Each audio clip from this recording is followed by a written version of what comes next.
many people in here, because I know we have some people who've been, besides the four, well, how many people went to Capitol Conference this year? If you just stand up. All right. So we've got 5 people here. Trying to think of if we had anybody else from Middle Tennessee that's not here today. I don't think so. This is it. Yeah. We had 9 total, 11 total from the state going. How many people that are in here have been to Capitol Conference in the past? Okay, so we've got a couple here. I thought Margaret had, but maybe I'm remembering wrong. But I think that this was like the 23rd or the 26th annual Capitol Conference, and somebody was making a comment that had been to them all, that saying that, or almost all of them, just the difference that is felt on Capitol Hill by the health underwriters, that people know who we are, and it really is true. Just to think of that, you saw 2 clips of people that were speakers. You had Speaker of the House Bonner, and then you had, I don't remember his first name, but Secretary Larson, who's kind of over insurance in the administration. And here was the message that I heard from him. He said the broker and agent is critical. Something that Bonner said was, one size does not fit all from Washington. And then Sebelius even said that the states are going to have some say in what happens, whether it's through exchanges and some of these essential benefits and those type of things. And so really it is critical for us on a state level to have influence, as well as on a federal level to have influence. So I want to take a second and talk about the state of the state, and then kind of give an update from Capitol Conference. Just in case you haven't heard, our state PAC is now live. We're legit. We have filed our report that we needed to file for the end of last year, raised a little bit of money. It was under $1,000, and we spent under $1,000, so we didn't have to do a lot of in-depth reporting. But the good news is we have a political action committee. Chuck, if you don't mind, just share a little bit about the board and how it's made up, and maybe our purpose. Okay. My job that I was asked to do basically is the legislative side, to keep us in touch and in front of our legislators. And all of you have been involved in that, or most of you anyway, along with me, and it makes it really nice. Up until recently, you all know about HUPAC, our national PAC, and many of you donate to HUPAC on a regular basis. But we can't get money from HUPAC to support our state legislators. This is a real problem because our state legislators are the ones that directly affect us, and they're the ones that we have the most impact with. And you say what you want about politics, but donation to campaigns and helping them get reelected or elected actually buys you face time. It buys you influence to be able to get in front of these people. They know who you are, and they're more readily available to listen to you and to assist in the objectives that we're trying to accomplish as an organization. So you may say, well, why is it important that I donate to HUPAC or to a state PAC? The importance is that these people, whether it's national or state, can directly affect our industry. And it's important that we have the assets to be able to assist them in getting reelected or elected. Then we buy, in essence, face time for them, and they'll listen to us. So, it's fun.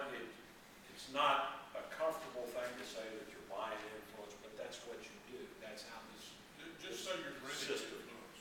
All right, well, you're renting influence. So, but anyway, all of us, any single one of us, can't really make a difference. But as a group, if we all make a contribution, whether it's $10 a month, $100 a year, or whatever it is, it all adds up. The fact that we can go to a state legislator and help them by handing them a check for $500 or $1,000 or $1,500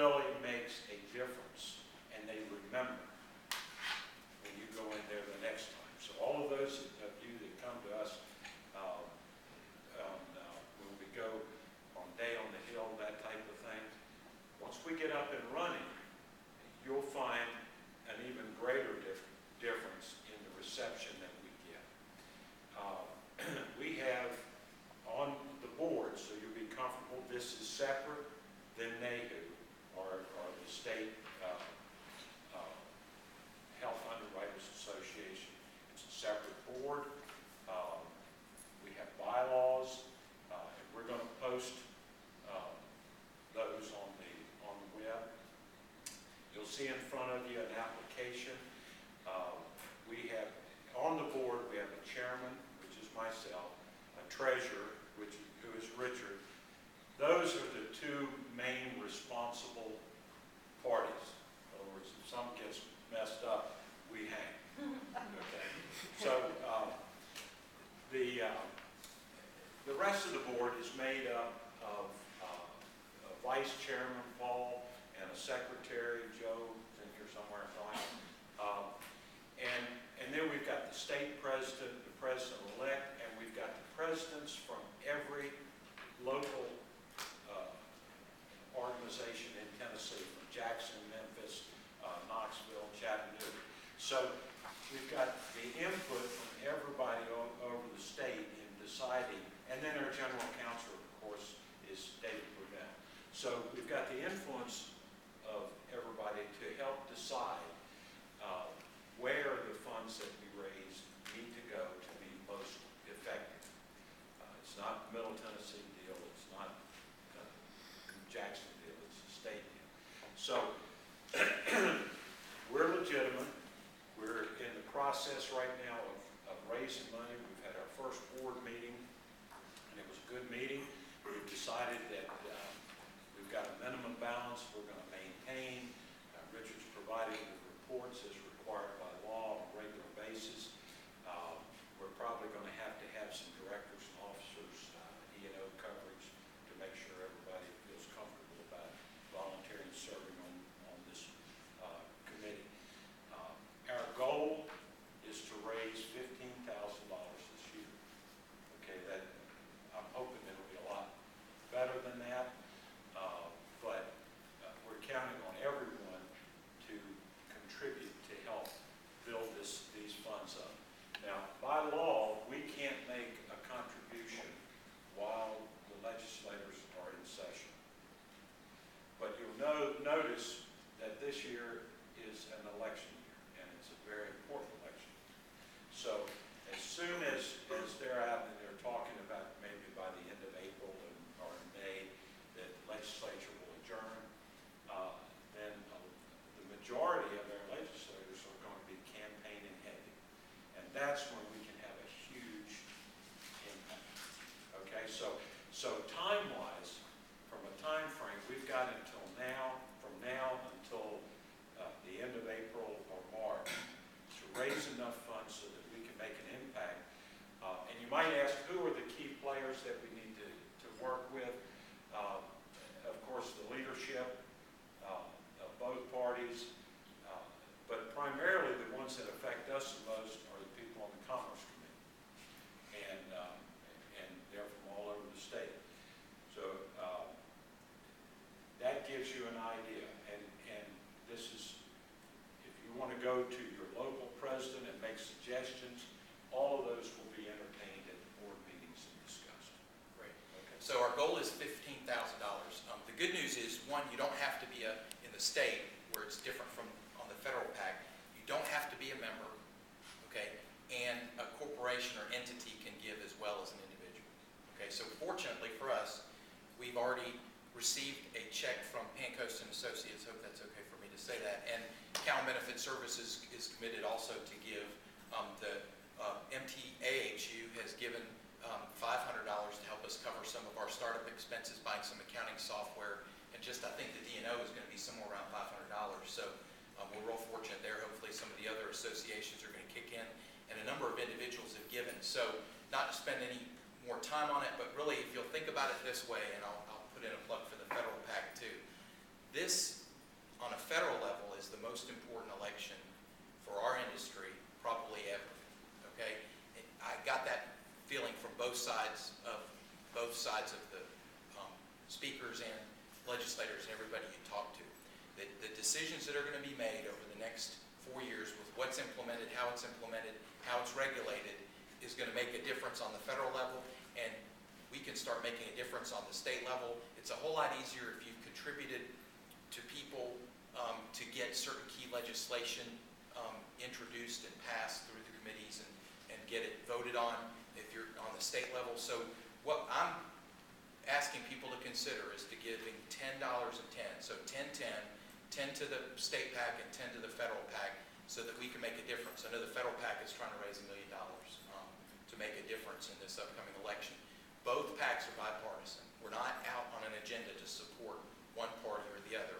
It's truly people that can help our clients and help our business. So that's the commercial there, but we did want you to know where things were, and that by going up to Capitol Conference, you can make a difference if you go to the Day on the Hill on a state level, if you'll go to your local legislators' events that they have at home, even a $50 check or something to go to one of their fundraisers, they're going to remember who you are, and then, you know, to go on to Capitol Conference. Now, not everybody gets to go to Capitol Conference, and I don't want there ever to be a reason that somebody wouldn't go, and I spend my own resources. You know, fortunately, the local association is nice enough to pay our cost of registration this year and a little bit of an expense, but I pay for my airfare and most of my hotel and all of my food. So that, you know, I'm committed to doing this, as are the other guys that are up here and the people that went. But sometimes people may not want to go to something like this because they don't know what to expect. And one good thing about Health Underwriters is each day is set up where the first day is all pretty much speakers and getting you ready to go. They have a first-timers meeting, we have regional meetings, but they give you a packet of resources on the issues. And they don't expect you to be an expert on every issue, but what they want you to do, because what makes the most effect that you can have on a representative, and I'm going to get Jim to tell a story about our visit to Congressman Duncan in a minute, is if you passionately believe in an issue, then that's going to come through to your legislator, and if you know what you're talking about. But so what they do is they give us a packet of information. Here's one that was called Reducing the Compliance Burden on American Small Business. I use some of this in my talks to the legislators. That's something that the NAHU folks gave us before we went up to Capitol Conference as a resource. Another one was called Containing the Cost of Medical Care. Gives you some talking points and some things there. We're going to make all of this stuff available on the website so you can kind of get a feel for this, and if you ever want to write letters to your congresspeople, give you some information there. Employer responsibility requirements, just again, the burdens of regulations of healthcare reform, and one of the reasons why so many businesses are paralyzed in this economy is what's going to come next, what else am I going to do? Do I really want to invest a bunch of money in plant equipment, which will create new jobs right now because of the additional burden? Insurance market reforms, you know, what healthcare reform actually missed, long-term care insurance, medical loss ratio requirements, that was a big one that we hit on because we have a bill there. Medical Advantage open enrollment, and just the problems with some of the things there, preserving private insurance products and Medicare. So helping consumers purchase private insurance coverage. So there are a lot of areas that NAHU gives you. They don't expect it to be something that you just take an issue that they're concerned about. These are all things that affect our business, and if it's something you're passionate about or even another issue, that's what they want you to go in and talk to your legislators about. So they do give you the tools and the programs that are interesting and of interest, and Justin showed you clips from some of those. I mean, the Larson guy is, you know, pretty high up in the administration. To get him, that was a coup, and of course to get the Speaker of the House. Let's talk about our legislative visits, and you know, I don't know where we want to start, maybe with the first